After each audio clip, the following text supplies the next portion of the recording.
បាទជំរាបសួរដូចជាសួស្តីបងប្អូនអរគ្នាបាទបងប្អូនជួបខ្ញុំសារជាថ្មីម្ដងទៀតហើយបងប្អូនដែលមើលថ្មីបងប្អូនកុំភ្លេចជួយឲ្យមេដៃក៏ដូចជាជួយចុច Subscribe admin ម្នាក់មួយផងបងប្អូនបាទអញ្ចឹងបងប្អូនមកយើងមុនដល់រំដោយយើងទៅមើលលទ្ធផលសាមញ្ញថ្ងៃទី8បងប្អូនបាទបងប្អូនអរគ្នាបាទនេះគឺជាលទ្ធផលសាមញ្ញបងប្អូនមកថ្ងៃទី8ខែ5បងប្អូនមកគឺបានចូលទៀតហើយបងប្អូនអរគ្នាបាទថ្ងៃនេះគឺបានចូលទាំងថ្ងៃទាំងយប់តែម្ដងបងប្អូនអរគ្នាបាទគឺដោយបងប្អូនឃើញអញ្ចឹងបងប្អូនបាទម៉ោង4បងប្អូនអរគ្នាបាទចូលលេខ35ចំតែម្ដងបងប្អូនមក35ចំតែម្ដងបងប្អូនបាទ admin កតា30មកទៀតគឺមកមេបងប្អូនអរគ្នាបាទគឺលើកនឹងមកទាំងថ្ងៃទាំងយប់តែម្ដងបងប្អូនបាទចូលលេខ35ចំតែម្ដងបងប្អូនមកឲ្យពេលយប់បងប្អូនមកពេលយប់យើងបានចូលអូ30បងប្អូនអរគ្នាបានចូលអូ30យើងបានចូល BD បងប្អូនមកគឺដោយបងប្អូនឃើញចឹងបងប្អូនមកយើងបានចូល34 32លេខត្រេងបងប្អូនមកលេខត្រេង35 36សិចិត្តមកចេញ34វិញបងប្អូនបាទគឺស៊ីមួយក្របបងប្អូនបាទស្ដាយមែនទេបងប្អូនអរគ្នាបាទស្ដាយមែនទេបាទគឺស៊ីមួយក្របបងប្អូនមកពេលយប់បាទស្រាប់បងប្អូនគិតបានអូបងប្អូនបានដឹងតែគ្រប់ទឹកតែម្ដងបងប្អូនមកពេលយប់ហើយពេលថ្ងៃពេលថ្ងៃខ្ទង់8យើងអត់ត្រូវទេបងប្អូនមកពេលថ្ងៃខ្ទង់8អត់ត្រូវទេ8គឺញ៉ាំស្អាតតែម្ដងបងប្អូនមកadmin គាត់ថា8មកទៀតហើយបងប្អូនមកមានអត់មកសោះបងប្អូនមក30វិញបងប្អូនមកគឺហេងខ្ទង់30បងប្អូនមកស្រាប់បងប្អូនដែលគាត់បានយកទៅផ្សងសំណាងបងប្អូនមកទាំងថ្ងៃទាំងយប់នឹងតែហេងតែម្ដងបងប្អូនបាទបងប្អូនអរគ្នាបាទថ្ងៃហ្នឹងយើងយកហេងទៀតបងប្អូនមកថ្ងៃទី9បងប្អូនមកថ្ងៃទី9យើងយកហេងទៀតបាទស្រាប់បងប្អូនដែលមើលថ្មីបងប្អូនបាទបងប្អូនកុំភ្លេចជួយឲ្យមេដៃក៏ដូចជាជួយចុច Subscribe ឲ្យ admin ម្នាក់មួយផងបងប្អូនមកស្រាប់បងប្អូនដែលទស្សនាថ្មីបាទថ្ងៃនេះយើងយកហេងទៀតបងប្អូនមកថ្ងៃទី9បងប្អូនបាទ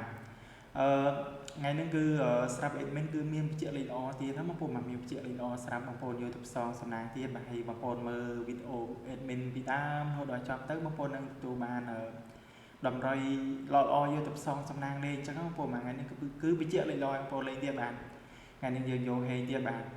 អញ្ចឹងបងប្អូនមកមិនខាពេលវេលាយូរបងប្អូនមកគឺខ្ញុំសុំលុបតម្រុយថ្ងៃចាស់បងប្អូនមកគឺយើងបានចូលល្អបងប្អូនមកសាមញ្ញបាទ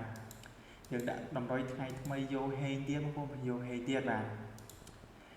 ស្រាប់បងប្អូនយើងដែលមើលថ្មីបងប្អូនជួយឲ្យមេដៃម្នាក់មួយផងបងប្អូនមកស្រាប់បងប្អូនយើងមើលថ្មីបងប្អូនមក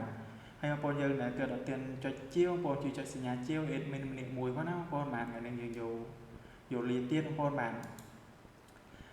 បងប្អូនអរគ្នាបាទស្រាប់លេខត្រង់បងប្អូនបាទលេខត្រង់យើងមាន31បងប្អូនបាទ31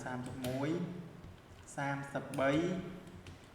ហើយនឹង58 59បងប្អូនបាទថ្ងៃនេះគឺល្អ30ទៀតបងប្អូនអរគ្នាបាទគឺ30នៅតែល្អបងប្អូនភាគរយតិចបងប្អូនឃើញ30ចេញដដែលអញ្ចឹងបងប្អូនអត់លេងបាទគឺថ្ងៃនេះគឺល្អទៀតណាបងប្អូនបាទខ្ទង់30ខ្ទង់50បងប្អូនបាទគឺថ្ងៃនេះគឺល្អថ្ងៃផងយប់ផងបងប្អូនបាទ2ខ្ទង់ហ្នឹងបាទបើនិយាយទៅថ្ងៃល្អខ្លាំងបងប្អូនអរគ្នាបាទថ្ងៃល្អខ្លាំងបងប្អូនអាចយកលេងបានហើយយើងមានអូ30ហើយនឹងអូ50បងប្អូនអរគ្នាបាទអូ30ហើយនឹងអូ50រីឯលេខធំបងប្អូនបាទលេខធំយើងមានដូចជា132គុណហើយនឹង589បងប្អូនបាទយើងមាន132គុណហើយនឹង589បងប្អូនលេខត្រឡប់ផងណា3លេខបាទស្រាប់2លេខបងប្អូនបាទ2លេខគឺយើងពីខ្ទង់ហ្នឹងណាបើស្រាប់ admin គិតគឺល្អមក4ខ្លាំងតែម្ដងបងប្អូនមកល្អមក4ខ្លាំងតែគ្រាន់តែបងប្អូនលេងមក4ហើយបងប្អូនតាមយកផងបងប្អូនមកពីខ្ទង់ហ្នឹងបងប្អូនមកតាមយកផងបាទប្រយ័ត្នដូចសាមញ្ញថ្ងៃទី8គឺវាចេញយកទៀតអញ្ចឹងបងប្អូនតាមយកផងណាពីខ្ទង់ហ្នឹងបងប្អូនបាទតែស្រាប់ admin គិតគឺថ្ងៃល្អខ្លាំងតែម្ដងបងប្អូនបាទខ្ទង់30គឺល្អទៀតបងប្អូនបាទខ្ទង់30ខ្ទង់50គឺល្អទាំងពីរតែម្ដងបងប្អូនបាទស្រាប់បងប្អូនដែលទស្សនាថ្មីបងប្អូនកុំភ្លេចជួយឲ្យមីដៃ admin ម្នាក់មួយផងបងប្អូនមួយថ្ងៃនេះយើងយកហេងទៀតបងប្អូនបាទបងប្អូនយើងអាច comment 168ម្នាក់មួយមកបងប្អូនបាទយើងយកលៀបយកសំណាងទាំងអស់គ្នាអញ្ចឹងបងប្អូនបាទហើយក៏អរគុណច្រើនស្រាប់បងប្អូនអរគ្នាបាទតែងតែតាមដានតម្រុយរបស់ admin បាទតាំងពីដើមរហូតដល់ចប់បាទជូនពរបងប្អូនសំណាងល្អហេងអរគ្នាបាទអញ្ចឹងគ្រប់លាបងប្អូនអរគ្នាបាទថ្ងៃទី10ជួប admin សារជាថ្មីបងប្អូនបាទ